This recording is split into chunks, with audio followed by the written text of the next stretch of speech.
Fenomena perundungan atau bully masih sering terjadi dan itulah yang membuat kita semakin sedih karena bisa berakibat pada korban yang melakukan bunuh diri. Saya bersama dua orang yang selalu mengadvokasi hentikan bullying. Menulis buku kolaborasi antara penulis, fotografer dan penggiat pantomim. Dia adalah Nisa Rengganis, sang penulis yang dikenal dengan kumpulan puisinya dalam buku Manuskrip Puisi, dan Wangge Hood yang mengekspresikan aksi bully dengan pantomim. Kalau kita bicara tadi ada aktor yang membuli dan korban yang membuli, tapi juga ada orang tua.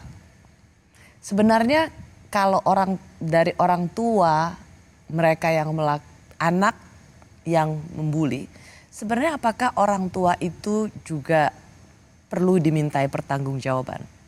Kalau menurutku beberapa kali kami diskusi dengan para korban, ya, lingkungan keluarga juga akhirnya punya pengaruh. Pasti dong, dia banyak menghabiskan di rumah, di bawah pengawasan orang tua. Nah, tentu saja orang tua menjadi salah satu aktor yang cukup punya andil. Sebagai korban bullying juga, menurut Anda, orang yang membuli Anda itu memang harus kena sanksi dari sekolah, atau misalnya yang sekarang sampai bisa jadi tersangka dan kita menyebutnya anak di hadapan hukum karena masih di bawah umur.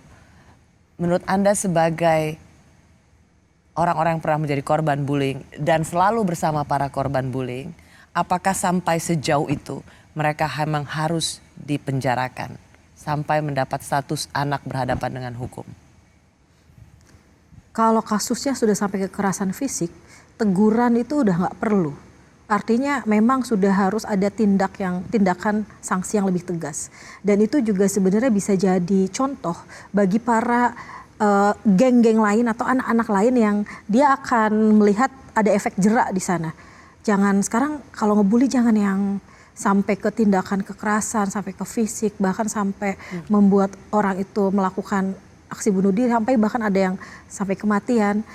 Kalau menurutku perlu, Kak. Mas Wenggi, sebagai orang yang berhati besar, menurut Anda apakah anak yang di bawah umur juga harus dihadapkan pada hukum ketika memang itu sudah masuk dalam kategori kekerasan, penyiksaan? Menurutmu apakah memang anak itu harus dimintai pertanggungjawaban sejauh itu? Harus. Karena memang itu dia tadi, kekerasan sudah masuk pada kekerasan fisik gitu ya. Itu traumatik yang mungkin akan terus sampai masa dewasanya gitu. Nah ini tidak bisa kita lihat juga. Karena salah satunya dia punya traumatik yang terus akan melekat gitu. Nah melekat ini yang sulit untuk bisa lepas.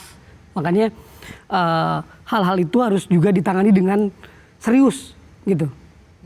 Gitu. Dan menjadi efek jera dan ya hukumnya pun juga regulasi hukumnya belum jelas juga.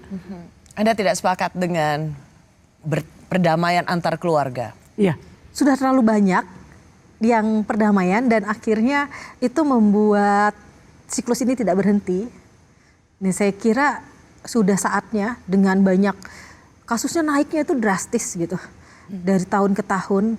Dan jangan menganggap ini persoalan yang sepele, persoalan yang itu pertengkaran anak di bawah umur, itu mereka cuma bercanda main-main. Saya kira sudah saatnya dengan membuat regulasi hukum sanksi yang lebih tegas kepada anak-anak. Yang karena justru ya masa anak-anak itu pembentukan karakter. Kalau di masa anak-anak tidak mendapat tindakan yang tegas gitu, saya khawatir itu ke depannya juga. Ada satu statement dari anggota DPR, saya rasa cukup menarik untuk kita bahas. Saya tanyakan di sini, misalnya begini, kalau ada satu sekolah ketahuan gitu, ada aksi bullying dan sekolah tidak tahu sehingga menimbulkan korban, itu perlu dievaluasi. Dan sekolah itu bisa punya potensi ditutup. Begitu juga dengan kepala daerah. Daerah mana yang sekolah-sekolahnya banyak melakukan perundungan, maka harus ada evaluasi termasuk ada sanksi dan lain sebagainya. Buat kita mungkin itu terdengar ideal bahwa sekolah itu bisa ditutup, daerah kemudian dilihat jumlahnya dan kemudian dikenakan sanksi. Tetapi saya tetap masih ada keraguan karena kemudian yang terjadi adalah bukannya menjadikan ini sebagai pemantauan yang ketat, tapi justru menyembunyikan.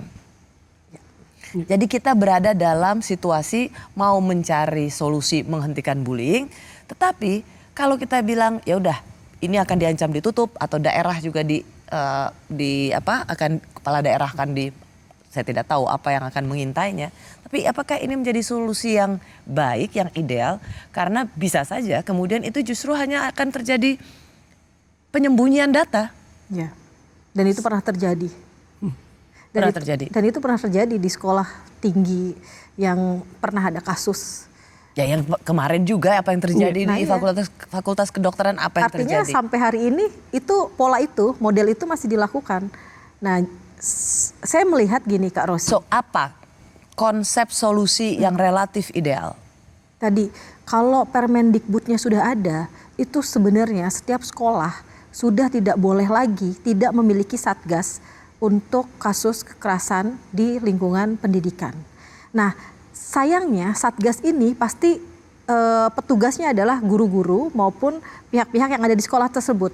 Yang itu justru akan tadi menutup-nutupi, dia khawatir citra sekolahnya buruk. Saya kira dimulai dari pemilihan satgas itu adalah orang yang netral, orang yang memang ditugaskan untuk mengawasi dan tidak ada konflik interest dengan sekolah tersebut. Ya seperti waktu itu kita memberikan apresiasi pada Menteri Kesehatan yang begitu cepat mengatasi persoalan meninggalnya Dr. Aulia gitu, dan saya rasa kecepatan dari otoritas untuk melakukan tindakan itu penting.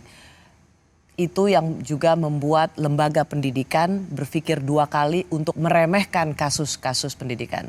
Dan untuk para keluarga, para orang tua, ini menjadi refleksi yang cukup penting karena anak kita bisa juga menjadi pelaku dari perundungan itu dan bisa juga menjadi korban.